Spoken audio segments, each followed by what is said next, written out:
Hi friends, எல்லோரும் எப்படி இருக்கீங்க? நல்லா இருக்கீங்களா? என்னடா இவ கையை சுற்றி சுற்றி காமிச்சிட்ருக்காளேன்னு பார்க்குறீங்களா?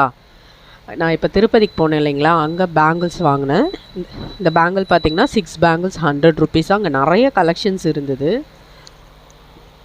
நான் போட்டிருந்த பேங்கிள்ஸ் பார்த்திங்கன்னா 6, சிலது பார்த்திங்கன்னா 2 பேரு, அதே மாதிரி 4 பேரு, இந்த மாதிரி எல்லாமே பார்த்திங்கன்னா 100 ருபீஸ்ன்னு சேல் பண்ணிகிட்டு இருந்தாங்க. எந்த பேங்கிள் எடுத்தாலுமே பார்த்திங்கன்னா 100 ருபீஸ் தான்.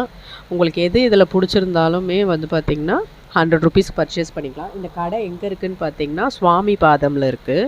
சுவாமி பாதமில் அங்கே 2-3 கடை இருக்குது. ஆனால் இந்த கடையில் தான் நிறைய கலெக்ஷன்ஸ் இருந்தது. எனக்கு ரொம்ப பிடிச்சிருந்தது. ஜும்காஸு, அதே மாதிரி antique clips, normal stone clips, அந்த மாதிரி கூட கலெக்ஷன்ஸ்லாம் நிறையா இருந்தது. ஒன்று ஒன்றும் அவ்வளோ அழகாக இருந்தது பார்க்குறதுக்கு. சரி, அதான் உங்களோட ஷேர் பண்ணலாமேன்னு இது பண்ணேன். என் சேனல் உங்களுக்கு பிடிச்சிருந்ததுன்னா சப்ஸ்கிரைப் பண்ணுங்கள். தேங்க்யூ.